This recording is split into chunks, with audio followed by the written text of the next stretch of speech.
कुमारी, आप देख रहे हैं पब्लिक एशिया न्यूज चैनल। इसी के साथ अब वक्त हो चला है पब्लिक एशिया प्राइम टाइम का। तो चलिए रूबरू कराते हैं आपको देश के विभिन्न राज्यों की अहम खबरों से। नमस्कार, मैं हूं जैनिश मिस्सी और आपका स्वागत है पब्लिक एशिया न्यूज में। अब वक्त है उत्तर प्रदेश की बड़ी खबरों से आपको रूबरू कराने का। पहली खबर की ओर बढ़ते हुए आपको बता दें, आजम खान इन दिनों जेल में बंद हैं और उनके खिलाफ कई मामले चल रहे हैं। उन्हीं प्रकरण में से एक है डूंगरपुर प्रकरण, जिसमें आजम खान को बयानों के आधार पर पुलिस ने आरोपित बनाया है।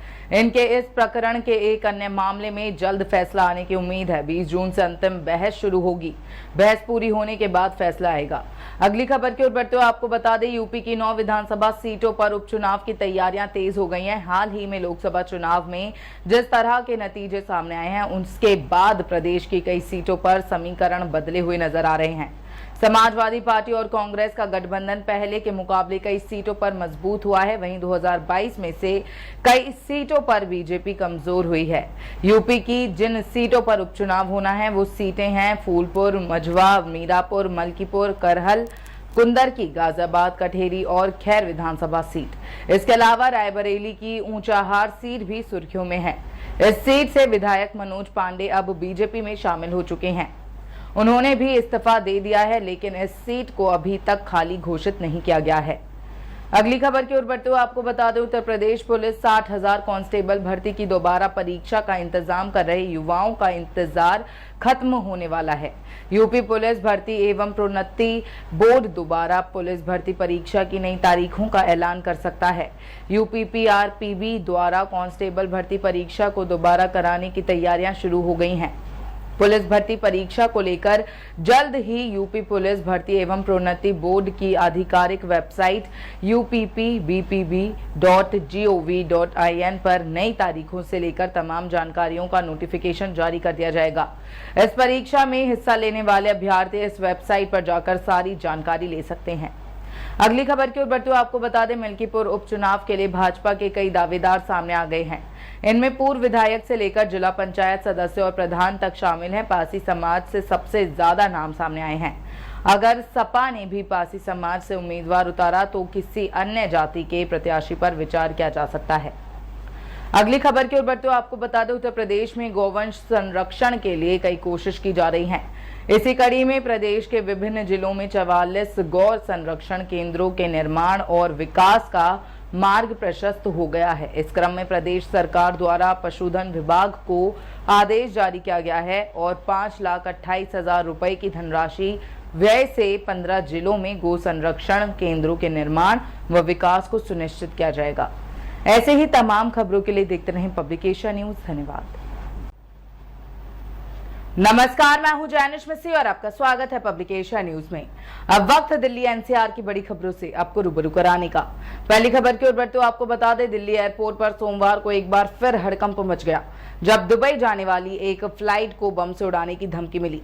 दिल्ली पुलिस ने बताया कि सोमवार 17 जून को सुबह 9:35 पर आईजीआई एयरपोर्ट स्थित दिल्ली इंटरनेशनल एयरपोर्ट लिमिटेड कार्यालय में एक ईमेल प्राप्त हुआ, जिसमें दिल्ली से दुबई की उड़ान के अंदर बम होने की धमकी दी गई। दिल्ली पुलिस ने बताया कि जैसे ही धमकी भरा मेल मिला, इसके बाद एयरपोर्ट पुलिस हरकत में आ गई और जांच शुरू की गई। फ्लाइट की जांच की गई, लेकिन पुलिस को इसमें कुछ भी संदिग्ध नहीं मिला। पुलिस ये जानकारी जुटा रही है कि आखिर ये धमकी भरा मेल किसने भेजा। पुलिस मामले की जांच में जुटी हुई है। अगली खबर की ओर बढ़ते हुए आपको बता दें, देश की राजधानी प्रचंड गर्मी के कहर से गुजर रही है और इसका सीधा असर पानी की आपूर्ति पर भी दिखने लगा है। पिछले कुछ दिनों से दिल्ली में तापमान 45 से 50 डिग्री के बीच रहने की वजह से लोग गर्मी से इतने परेशान हो गए हैं कि ना वो घर में रह पा रहे हैं और ना बाहर निकल पा रहे हैं। इस बीच नई दिल्ली के वीवीआईपी इलाके के अफसरों और केंद्र सरकार के कर्मचारियों के क्वार्टरों में पानी की किल्लत का सामना करने के लिए लोग मजबूर हैं। नई दिल्ली नगर पालिका परिषद, जिसके अधिकार क्षेत्र में राष्ट्रपति, प्रधानमंत्री आवास, North Block, South Block, India Gate, सभी मंत्रालयों के सचिवालय, मंत्रियों और सांसदों के आवास, सुप्रीम कोर्ट, हाई कोर्ट, विदेशी दूतावास, राष्ट्रीय स्तर के संस्थानों के हेडक्वार्टर्स, बड़े बड़े होटल्स, कॉरपोरेट घरानों के हेडक्वार्टर्स, तिलक मार्ग और बंगाली मार्केट समेत अन्य वीवीआईपी क्षेत्रों के लोग भी पानी का संकट का सामना कर रहे हैं। अगली खबर की ओर बढ़ते हुए आपको बता दें, लोकसभा चुनाव के नतीजों के बाद केंद्र में एनडीए की सरकार बन गई है। सभी मंत्रियों को उनके विभागों का बंटवारा भी हो गया है, लेकिन लोकसभा चुनाव में हार और जीत को लेकर अभी सियासी गलियारों में बहस जारी है। इस बीच दिल्ली में कांग्रेस नेता उदित राज अपनी हार को लेकर ईवीएम को ही जिम्मेदार ठहरा रहे हैं। उन्होंने ईवीएम को ही हटाने की मांग की है। दरअसल उदित राज की प्रतिक्रिया एक्स के मालिक एलन मस्क के ईवीएम पर की गई टिप्पणी पर आई है। एलन मस्क ने कहा कि हमें इलेक्ट्रॉनिक वोटिंग मशीनों को खत्म कर देना चाहिए।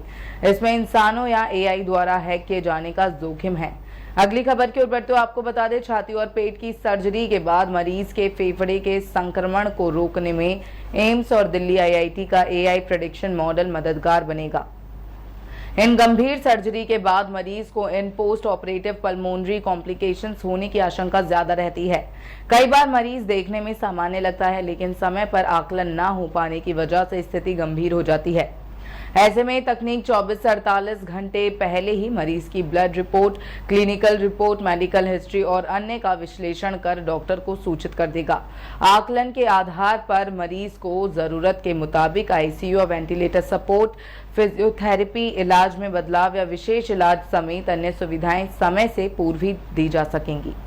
अगली खबर की ओर बढ़ते हुए आपको बता दें, दिल्ली वालों के लिए पॉल्यूशन सबसे बड़ी समस्या बन चुका है। इसके बढ़ते ही राजधानी के लोग खतरे में आ जाते हैं। दिल्ली और केंद्र सरकार इससे निपटने के लिए नीतिगत फैसले तो लेती है, लेकिन इससे कोई खास फर्क नहीं पड़ रहा। इस पर अब एनवायरमेंटलिस्ट सुनीता नारायण ने अपने सुझाव दिए हैं।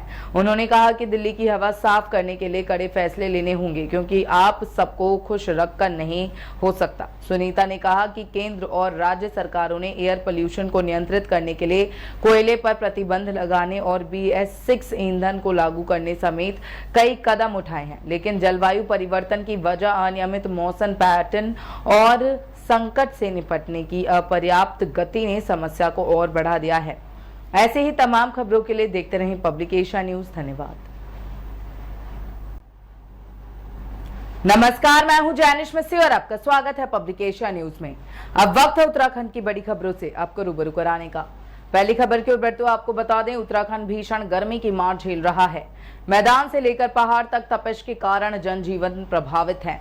मैदानी क्षेत्रों में पारे ने सारे रिकॉर्ड ध्वस्त कर दिए हैं। लू के थपेड़ों से आम जन बेहाल है।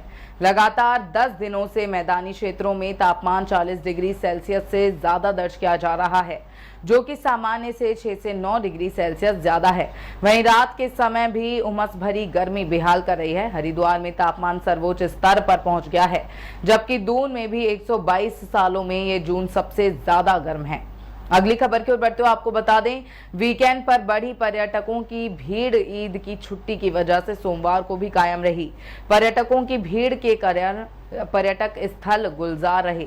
गर्मी से निजात पाने को पर्यटकों ने टाइगर फार्म में खूब मस्ती की। टाइगर फार्म में पर्यटकों की काफी भीड़ उमड़ने के कारण जाम भी लगता रहा। हजारों की संख्या में पहुंचे पर्यटकों की वजह से चक्राता, छावनी बाजार आदि पर्यटक स्थलों पर रौनक रही। अगली खबर की ओर बढ़ते हुए आपको बता दें, मुख्यमंत्री पुष्कर सिंह धामी अपने 2 दिवसीय कार्यक्रम के तहत नैनीताल के भ्रमण पर हैं। यहाँ मुख्यमंत्री पुष्कर सिंह धामी मंगलवार सुबह मॉर्निंग वॉक करने के लिए निकले, जहाँ उन्होंने बड़ा बाजार, पंत पार्क क्षेत्र में स्थानीय लोगों के साथ साथ नैनीताल घूमने आए पर्यटकों से मुलाकात कर हालचाल जाना। इस दौरान सीएम सिंह धामी पंत पार्क क्षेत्र में चाय की दुकान पर पहुंचे, जहां उन्होंने खुद चाय बनाई और चाय पीने के साथ साथ अपने सहयोगियों और अपने स्टाफ को भी चाय पिलाई। अगली खबर की ओर बढ़ते हुए आपको बता दें, लोकसभा चुनाव के बाद उत्तराखंड में विधानसभा उपचुनाव का बिगुल बज चुका है। 2 विधानसभा सीटों पर उपचुनाव होना है। कांग्रेस ने दोनों सीटों पर प्रत्याशियों की घोषणा कर दी है। लोकसभा चुनाव में हरिद्वार जिले की मंगलौर विधानसभा सीट पर कांग्रेस को मिले समर्थन से पार्टी काफी उत्साहित है। इस विधानसभा सीट पर भाजपा को मात देने के लिए कांग्रेस के दिग्गज नेता जल्द डेरा डालेंगे। अगली खबर की ओर बढ़ते हुए आपको बता दें, राजधानी देहरादून के रायपुर डोभाल चौक पर हुए गोलीकांड को लेकर आज सड़कों पर लोगों का आक्रोश देखा गया। आरोपियों के घर बुलडोजर चलाने की मांग को लेकर लोग अड़े रहे। वहीं रिस्पना 6 नंबर पर पुलिया चौक पर लोगों ने जाम लगा दिया। बता दें कि रायपुर का डोभाल चौक रविवार रात गोलियों की तड़तड़ाहट से गूंज उठा। गिरवी रखी कार को वापस लेने गए 3 लोगों को रिहायशी इलाके में बदमाशों ने गोली मार दी। ऐसे ही तमाम खबरों के लिए देखते रहें पब्लिक एशिया न्यूज। धन्यवाद। नमस्कार, मैं हूं जैनिश मिसी और आपका स्वागत है पब्लिक एशिया न्यूज में। अब वक्त है महाराष्ट्र की बड़ी खबरों से आपको रूबरू कराने का। पहली खबर की ओर बढ़ते हुए आपको बता दें, महाराष्ट्र में कल देर रात CM Eknath Shinde, deputy CM Ajit Pawar और देवेंद्र फडणवीस ने एक अहम बैठक की। ये बैठक एकनाथ शिंदे के वर्षा बंगले पर हुई। खास बात यह है कि इस बैठक के लिए उप मुख्यमंत्री देवेंद्र फडणवीस सीधे नागपुर से पहुंचे थे। बंद कमरे में ये बैठक करीब 1.5 घंटे तक चली। ये बैठक ऐसे समय में हुई जब लोकसभा चुनाव में खराब प्रदर्शन के बाद अजित पवार ने मांग की है कि महाराष्ट्र में जल्द से जल्द से कैबिनेट का विस्तार किया जाए। बता दें कि राज्य में 27 जून से महाराष्ट्र विधानसभा का सत्र भी शुरू होने जा रहा है। अगली खबर की ओर बढ़ते हुए आपको बता दें, लोकसभा की मुंबई उत्तर पश्चिम सीट को लेकर विवाद जारी है। इस बीच शिवसेना यूबीटी के नेता संजय राउत ने कहा कि शिंदे गुट के नेता रविंद्र वायकर लोकसभा नहीं पहुंचेंगे। राउत ने कहा, ये वायकर तो पहले शिवसेना में था, हमारे समर्थन से एमएलए बन गया, मंत्री बन गया, बीएमसी के स्टैंडिंग चेयरमैन बन गया और अब ये ईडी और सीबीआई के डर से भाग गया। हम नहीं भागे, ये हमें क्यों ज्ञान दे रहा है। अगली खबर की ओर बढ़ते हुए आपको बता दें, राष्ट्रवादी कांग्रेस पार्टी एसपी के प्रमुख शरद पवार ने महाराष्ट्र के मुख्यमंत्री एकनाथ शिंदे को पत्र लिखकर राज्य में सूखे की स्थिति पर चिंता जाहिर की है। उन्होंने पुणे जिले की पुरंदर, बारामती, इंदापुर और दौंड तहसील में सूखे जैसी स्थिति से निपटने के लिए एक बैठक बुलाने की मांग की है। पवार ने पत्र को सोशल मीडिया हैंडल एक्स पर भी साझा किया। उन्होंने पत्र में लिखा, राज्य सरकार ने सूखे जैसी स्थिति को कम करने के लिए क्षेत्र में सिंचाई योजनाएं शुरू की थी, लेकिन जब उन्होंने कुछ जगहों का दौरा किया था तो उन्होंने पाया कि योजनाओं के कार्यान्वयन में समस्याएं आ रही हैं। अगली खबर की ओर बढ़ते हुए आपको बता दें, ऑटो चालक के बेटे पार्थ वैती ने इस साल Maharashtra technical common entrance test MHT CET में 100% स्कोर किया है, जिसके नतीजे रविवार शाम को CET सेल द्वारा घोषित किए गए। पूरे राज्य में वैती समेत 37 छात्रों ने इस साल 100% स्कोर किया है। MHT CET इंजीनियरिंग, फार्माकोलॉजी और कृषि पाठ्यक्रमों में फर्स्ट ईयर की डिग्री में प्रवेश के लिए आयोजित की जाती है। इस साल की MHT CET परीक्षा के लिए कुल 7,25,052 छात्रों ने पंजीकरण कराया, जो हाल के सालों में सबसे ज्यादा संख्या है। अगली खबर की ओर बढ़ते हुए आपको बता दें, ठाणे के डोंबिवली में एक महिला डॉक्टर के साथ छेड़खानी करने का मामला सामने आया है। डॉक्टर एक डोंबिवली सोसाइटी में बुजुर्ग का इलाज करने के लिए गई हुई थी। लौटते समय सोसाइटी में ही फूड डिलीवरी करने गए एक युवक ने डॉक्टर के साथ जबरदस्ती करने की कोशिश की। डॉक्टर बुजुर्ग का इलाज करके रात 8 बजे लिफ्ट से आ रही थी। उसी दौरान डिलीवरी करने वाले युवक ने इस घटना को अंजाम दिया। महिला डॉक्टर ने युवक के खिलाफ मनपदा थाने में रिपोर्ट दर्ज करा दी है। डॉक्टर के साथ इस तरह की घटना होने के बाद पूरी सोसाइटी में रह रहे लोग डिलीवरी बॉय की इस हरकत से हैरान हैं। ऐसे ही तमाम खबरों के लिए देखते रहें पब्लिक एशिया न्यूज। धन्यवाद। नमस्कार, मैं हूं रेणु कुमारी, आप देख रहे हैं पब्लिक एशिया न्यूज चैनल। इसी के साथ अब वक्त है बिहार की बड़ी खबरों का। पहली खबर की ओर चलते बता दें, बिहार में अगले 7 विधानसभा चुनाव होने वाले हैं। इससे पहले बिहार में इंडिया गठबंधन के सहयोगी दल ने ऐसी मांग कर दी है जिससे देश भर में सियासी हलचल तेज हो गई है। दरअसल हाल ही में लोकसभा चुनाव खत्म हुए हैं। अब सभी राजनीतिक दलों का फोकस बिहार विधानसभा चुनाव पर है। ऐसे में सभी नेता पूरी तरह से एक्टिव है। बता दें, भाकपा माले के महासचिव दीपांकर भट्टाचार्य ने सोमवार को कहा कि ईवीएम को हमेशा के लिए खारिज किया जाना चाहिए, बैलेट की वापसी हो और आगे चुनाव में बैलेट का इस्तेमाल किया जाना चाहिए। उन्होंने नीट यूजी की पुनः परीक्षा कराने और इस मामले में हुई गड़बड़ी की जांच कराने की मांग केंद्र सरकार से की है। और अगली खबर की ओर चलते बता दें, नेटवर्किंग कंपनी में नौकरी देने का झांसा देकर किशोरियों और युवतियों के साथ मारपीट कर यौन शोषण के मामले में अहित्यापुर के बखरी स्थित DBR कंपनी के दफ्तर और केंद्र पर पुलिस ने छापेमारी की है। इस दौरान कई कागजात वहां से जब्त किए गए हैं। साथ ही 1 दर्जन युवक को हिरासत में लिया गया है। इन सभी से पूछताछ का सत्यापन की कार्रवाई की जा रही है। छापेमारी का नेतृत्व नगर DSP 2 विनीत सिन्हा कर रहे हैं।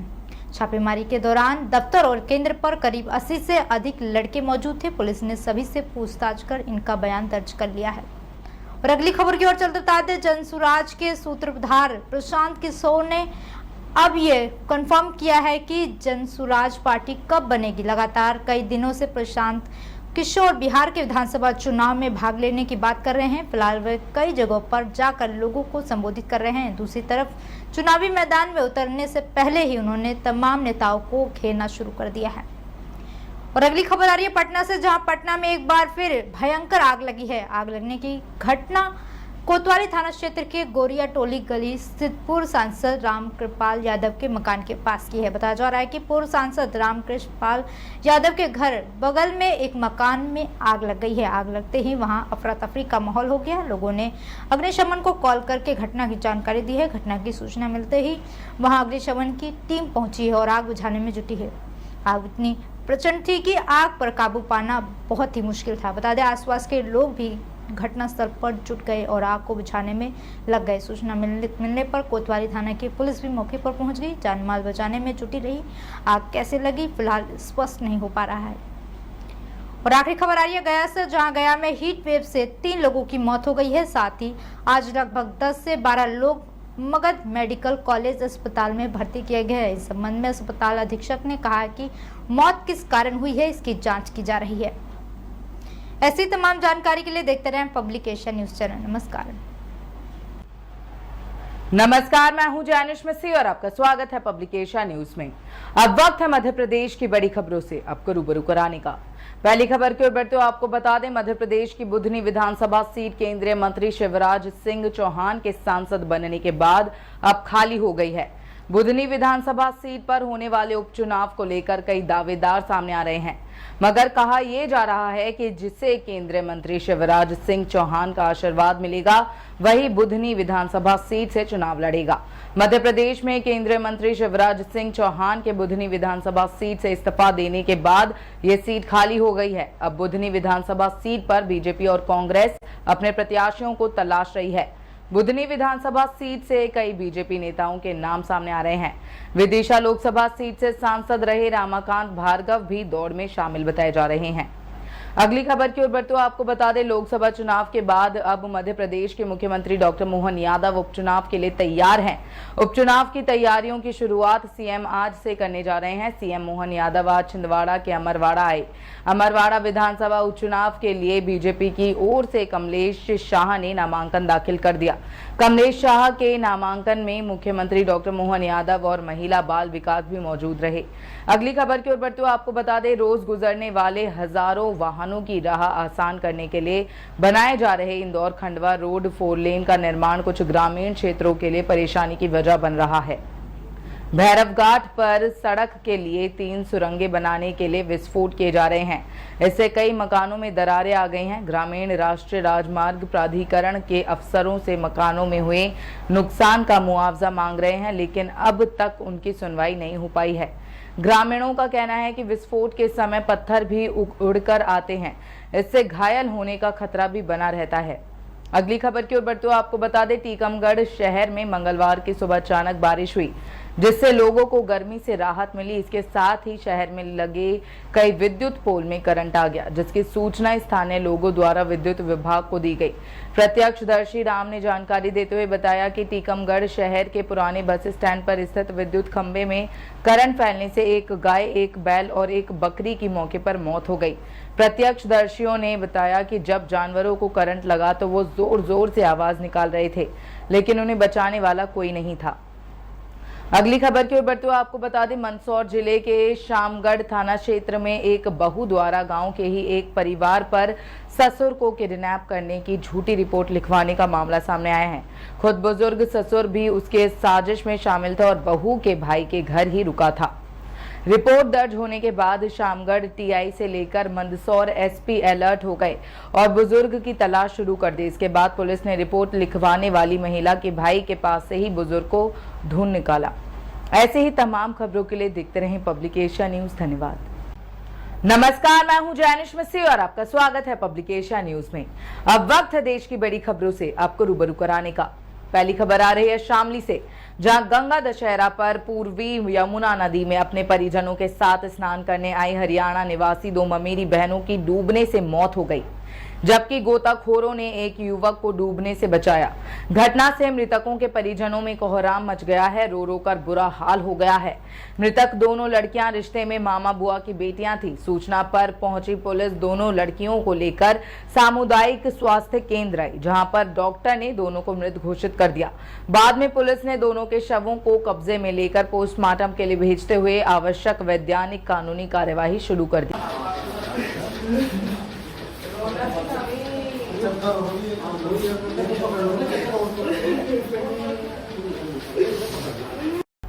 अगली खबर आ रही है खुर्जा से, जहां किराने की दुकानों में आग लग गई। आग ने विकराल रूप धारण किया।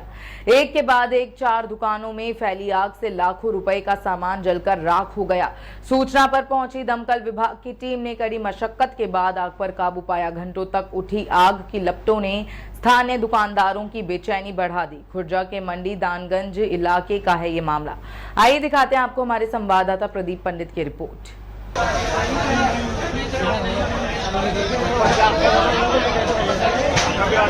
अगली खबर आ रही है खुर्जा से, जहां श्री भक्त हनुमान सेवा समिति ट्रस्ट के तत्वावधान में गंगा दशहरा और निर्जला एकादशी के अवसर पर शीतल मीठे जल की छबील लगाई गई, जिसका शुभारंभ ट्रस्ट के संस्थापक चंद्र मोहन मित्तल ने नारियल फोड़कर किया। रविवार को वैशाली कॉलोनी डीसी गुप्ता कांटे वाले की गली के बाहर मीठे पानी की छबील लगाई गई, जहां ट्रस्ट के कार्यकर्ताओं ने लोगों को शरबत वितरित किया। इस भीषण गर्मी में राहगीरों ने मीठे शरबत का सेवन कर राहत की सांस ली। आइए दिखाते हैं आपको हमारे संवाददाता प्रदीप पंडित की रिपोर्ट।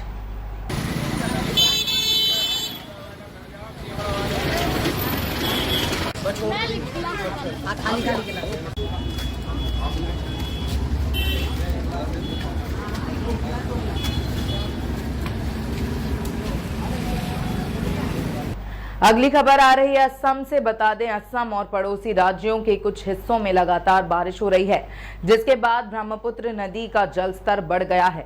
असम राज्य आपदा प्रबंधन प्राधिकरण के मुताबिक ब्रह्मपुत्र नदी की सहायक नदी कोपिली का जलस्तर नागांव जिले के कामपुर में खतरे के निशान से ऊपर बह रहा है।